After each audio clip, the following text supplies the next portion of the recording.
hindi raw marunong mag-English. Gusto ko pong sabihin sa abogadong yan na ako po ay marunong mag-English. Baka mas marunong pa ako sa kanya mag-English. Marahil po, hindi na ako nakikilala ng ating former president. Magpapakilala po muli ako. Mr. President, ako po si Bishop Benny Abante, ang Pangulo ng Bible Believers League for Morality and Democracy na mayroong 6,000 churches sa buong mundo. At mayroong isang abogado dito, ininsulto ang isang member ng Quadcom na hindi raw marunong mag-English. Gusto ko pong sabihin sa abogadong yan na ako po ay marunong mag-English. Baka mas marunong pa ako sa kanya mag-English.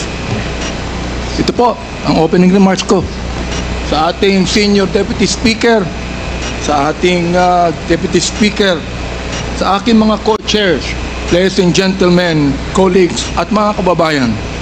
Today marks a significant development in our ongoing inquiry. Gusto ko yung abogado natin na nang insulto dito sa isang member natin dito, makinig na mabuti at i-correct niya ang English ko kung kinakailangan. For the first time, former President Rodrigo Duterte will appear before this committee to answer questions posed by his members. I would like to begin by thanking him for his presence. Thank you, Mr. President, for coming here. Rest assured po that Congress recognizes your role as our former president, and we will extend to you the respect that the position deserves. Maraming salamat po. Respect, but not deference, Mr. Chairman. However, my friends, colleagues, let me draw a clear line here. While we should be respectful, we cannot be differential. Mga kababayan, watching today with us, it is important to stress that respect and deference are two different things. It is vital that we, as representatives of the people, remember that distinction, because our ultimate allegiance is not to any one individual, no matter how high their office. We answer to a power greater than any president. We answer to the Filipino people and to God. As Scripture reminds us in Romans 10:3, and I quote, "Since they did not know the righteousness of God and sought to establish their own, they did not submit to God's righteousness." Our fidelity belongs to the Lord alone. Our mission is to seek the truth, and we shall not be swayed from that path. As we have said time and time again, we have organized this inquiry with a solemn purpose to recommend avenues for justice to be served, seek accountability, and uncover the truth as we adhere to the rules of inquiry in aid of legislation. And inherent to this is our moral obligation to stop the vicious cycle of extrajudicial killings against our people who cannot defend themselves, to stop the blatant violations of our Constitution and our laws by scheming individuals and criminal syndicates, and to abate the social menace of illegal drugs. It is our sincere hope that the former president's presence here today will aid this objective, not hinder it.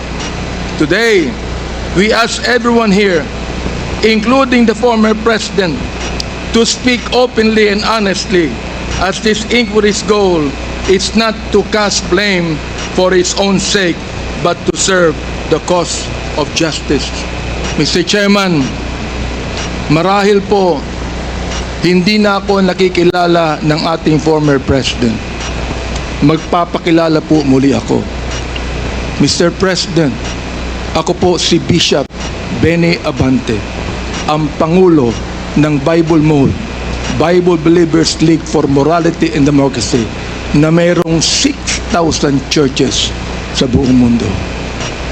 Kung naalala niyo, Mr. President, bago kayo tumakbo and you were still deciding to run, I was invited by a common friend to meet with you.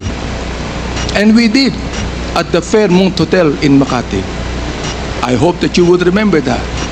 With me are two pastors, and we prayed together. I prayed for you, asking the Lord to give you the right decision to run for the presidency. I do not know you from Adam, Mr. President, but I believe in your cause. I believe in your plan. And because of this, Mr. President, I work hard to campaign for you. Many of the pastors of the Baptist community voted for you.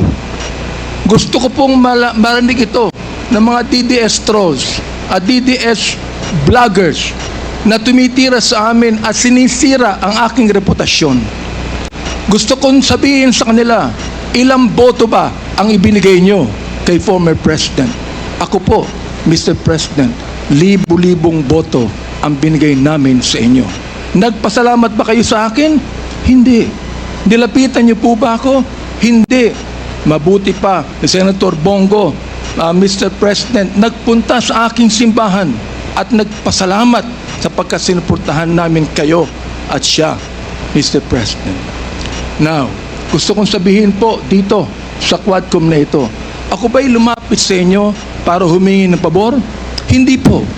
Ako ba'y lumapit sa inyo para magrekomenda ng justice, magrekomenda ng general, magrekomenda ng cabinet secretary? Hindi po. Hindi ako nagpunta ng Malacanang nung kayo nanunungkulan sa loob ng 6 na taon. Isang beses lang. Ako po ay nagsabi kay Senator Bongo, kung maaari na makapag-usap po tayo. Pumayag po siya. At nag-usap po tayo, if you would remember that, Mr. President. Nag-usap tayo confidentially. Ano pong ginawa ko? Binuksan ko po ang Biblia. Ipinakita ko sa inyo na walang ibang tagapagligtas kundi ang Panginoong Kristo. Ipinakita ko sa inyo ang maaaring magbago ng buhay natin, walang iba kundi ang ating Panginoon. Sinabi ko sa inyo ang nakalagay sa John 3:16, for God so loved the world that He gave His only begotten Son, that whosoever believeth in Him should not perish, but have everlasting life. Binantayan ko ang inyong panunungkulan. Nakita ko na maganda ang plano nyo. Nakita ko po, Mr. Chair, na ayaw ng Pangulo na itong bansang Pilipinas mahulog sa kamay ng mga drug lords at drug traffickers. Maraming salamat po sa inyo. Nagsimula kayo ng war on drugs. Kami mga kapastoran, believe po sa inyo, sa inyong ginawa.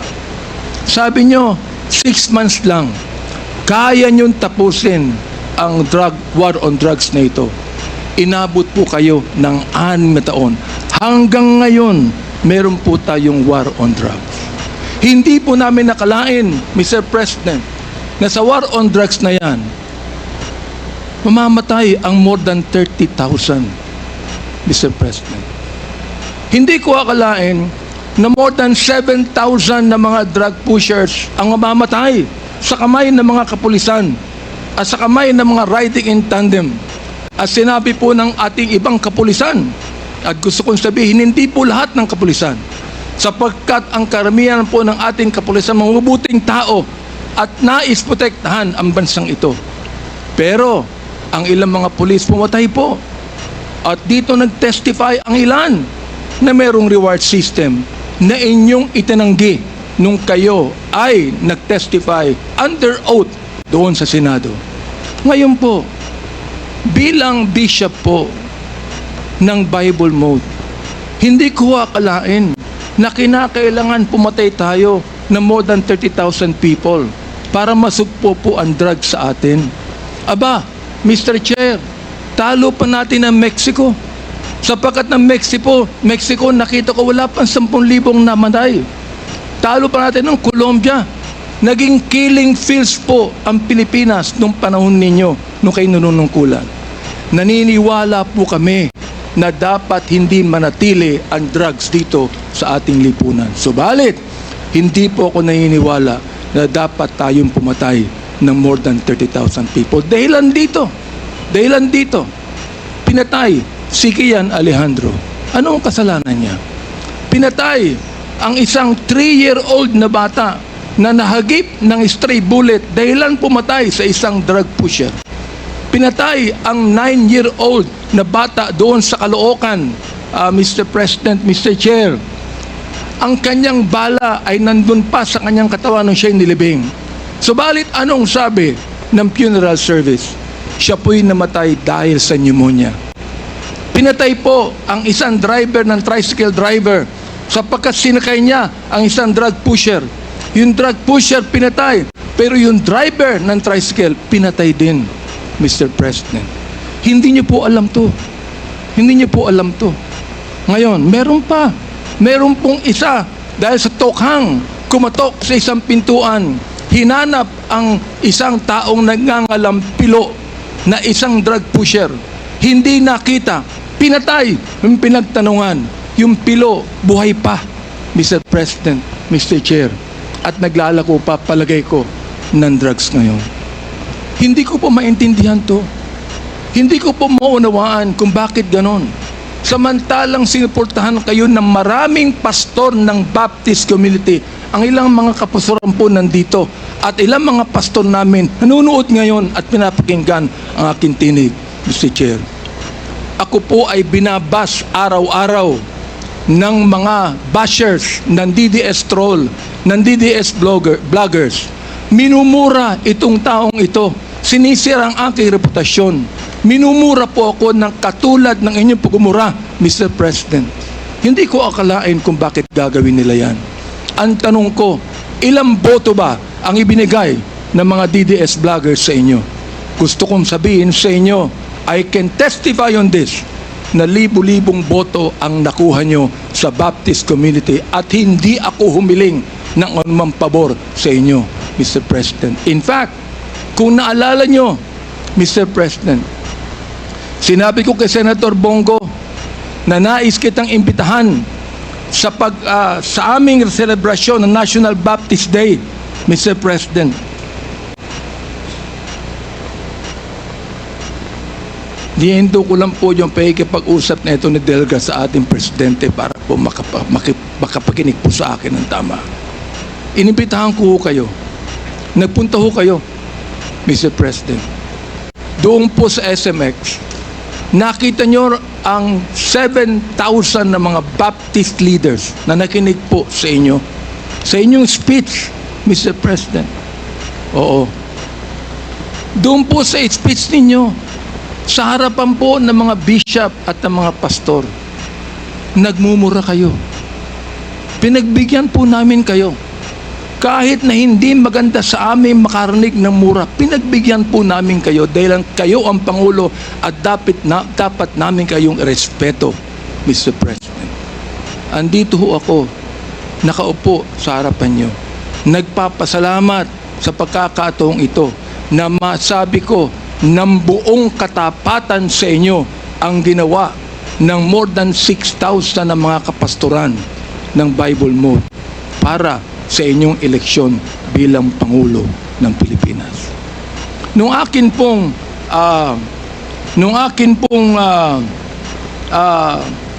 nag-file ako ng bill, Mr. President, yung pong tinatawag nating Republic Act 11897, an act declaring the second Thursday of January of every year as special working holiday to be known as National Baptist Day.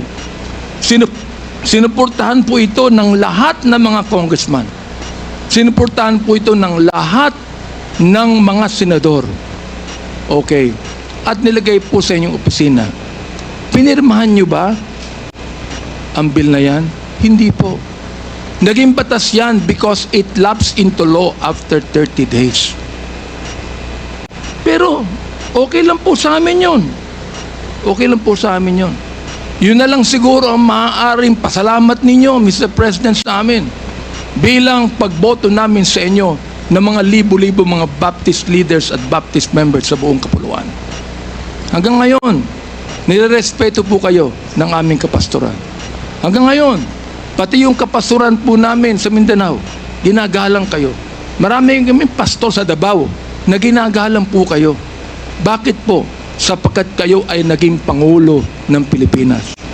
Ang kahilingan lang po namin dito, Mr. President, habang kayo po ay kinakausap namin ngayong umaga, ang kahilingan lang po namin dito ay sana po naman respetuhin po ninyo ang Quadcom hearing na ito sa pamamagitan ng hindi paggamit ng mga vulgar words, Mr. President.